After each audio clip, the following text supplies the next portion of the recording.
Well, you talked about the whole thing of becoming Christian while you were locked up. But before you became Christian, you had a plan to essentially kill everybody who snitched on you. Yeah, I did have a plan. Until they ended up killing you. Yeah, pretty much my plan was... That was the plan. My plan was, I had a list, and my plan was, I had a suicide list of everybody I was going to kill until eventually either I get killed or get away with it. But my whole plan was, I'm going out and I'm going to just take care of everybody that did this. And that was my initial plan in the beginning. And again, because God is real and he's bigger than me, and he humbled me. And that plan changed. Right. So ultimately you abandoned this I abandoned suicidal that plan. plan. Yeah, a long time ago, yeah. That didn't been out the window. Now, at one point, you get transferred to other prisons as well. I did. I got moved around from, I was in California prisons, and then went to Arizona prison. I went to back to California, and then I went to Herlong, California, Mendota, and then went to Texas. Then from Texas, I went to Colorado.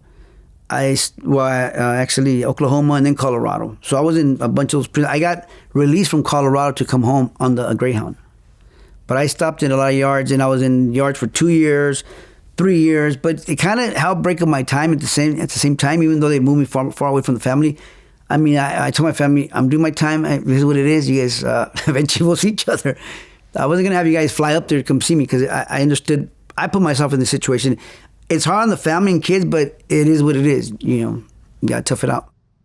Well, you get 18 years. You end up serving 16. 16 out of 18, yeah. Right, it's 85%. 85%, yeah. Right. How did it feel when you start getting close to the release date?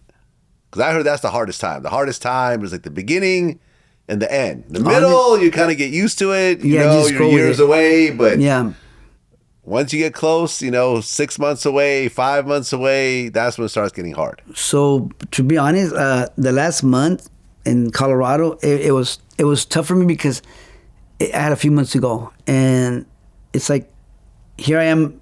I'm a man of faith, but I'm getting anxious. I want to leave already because I already know my time is up. I just want to go. So I train and work out for the years. I was always training, working out, staying fit, staying active. But by the few months before I got out, I would just walk the track. I didn't want to train anymore, work out. I just want to hurry up and leave. I played softball, anything to kind of distract my mind.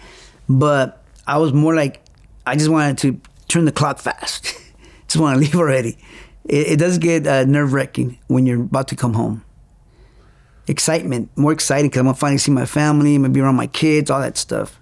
Start fresh. Well, at one point, you finally do get out. Yes. After 16 years. Yes. What year was this? 2017. 2017. So you essentially missed all of the 2000s. Pretty much all the 2000s, yeah. Yeah. How did it feel to walk out of that cell? Felt good. Felt fresh air, breath of fresh air. Yeah. No phones yet. I didn't have a phone on me yet when I got out. But I got on the Greyhound, and anyone that was next to me that had a cell phone, I'd ask them to let me borrow your phone. I told them the truth. I just got out of prison. I'm trying to buy a phone when we pull over somewhere, but the store's been closed. They let me use their phones. I started practicing how to text my kids and stuff like that. And it was good. It was a good experience just to be on that bus and knowing that I'm finally going home. But I knew I still had to go to the halfway house. So that was my next phase of my journey, getting to the halfway house and getting through that. Right, because you come out, you're in your mid-40s? Mid-40s, yeah, 47. 47 years old. You can't be a cop anymore. Nope. That's out of the question. Right. You have a serious felony on your record. Big time, yeah. How do you start your life back up again? Well, I always knew that because what I did in there, I started programs to help people in there with a lot of emotional trauma stuff. I started addictions. I started working with people in there. I started taking a lot of corresponding courses while I was in there to work on myself. While I was doing that, I connected with a lot of different ministries that were on the street, and I got my certificates from a bunch of them. So I knew in my mind that I was going to put together my own programs when I got out, which was going to be martial arts mixed with mental health and a Christian-based counseling programs. So I knew I was going to do that. I didn't know who and when I was going to start it, but when I got out, I had that in mind. But the first thing I started doing is start training people in my garage because I couldn't go anywhere. I was still locked at home. I was at the halfway house, and then they sent me to a house arrest. So I had to stay at home. So during that time, I was training people at the house. And then I was connecting with different ministries to start working with first responders, like on the mental health level with PTSD and stuff like that. So I started doing that. I got invited to go speak in Vegas to a bunch of gang cops right away, like the first year. And I started doing like speaking engagements here and there.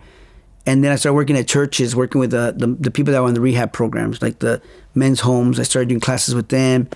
I started using whatever tools I had to start work with people in those areas. And I went from there, like maybe like 2022. I moved out from that area because I was like Ontario, Riverside area.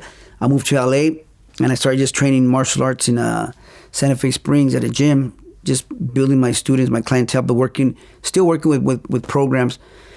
But all along, I've always known that I have to build my own program, get my own building to start my own program. So I'm still working on that right now as we speak. I get invited to speak at churches. I get invited to speak at homes, big cop events. I get invited to do that. But I'm working on having my own building where I have mental health, addiction, PTSD, work with people, and then martial arts, fitness together, everything. But it's all going to be Christ-centered to help people. I mean, when you look back at what you've done, you started out as a cop to help people to try to get drugs off the street. Right. And you turned into a drug dealer. And a monster. Was buying drugs and putting it back on the street. Right. As well as robbing drug dealers and hurting people Cracking and so them, forth. yes. How do you feel about it right now, being 55 years old? 55, yeah. I mean, I feel good that I'm given the opportunity to do the right thing now and do it the right way with a solid foundation, because I didn't have a solid foundation back then. I had good intentions and good thoughts in my head to do, but when you start taking things personal, you start holding on to a lot of unforgiveness, and you don't realize that, hey, you can't put these expectations on people because then it starts messing with you. You gotta stay focused on your ultimate goals. Like me, I lost that goal when I became a cop. Plus, seeing what I saw in the department, it caused me to lose respect for the organization itself, because I see that it's not a solid structure either, and everybody in there is walking around with a bunch of wounds and trying to function the same way. They're all beat up too, so they need help. So reality is, where I'm at now, I'm 100% way better because now I could actually help those guys out too because of my personal experience and my training. And that's what I do now, so it's good. I can actually reach out to not just to them, but people that get out of prison, to transition, people that are dealing with addictions. So I'm in a better place, way better place.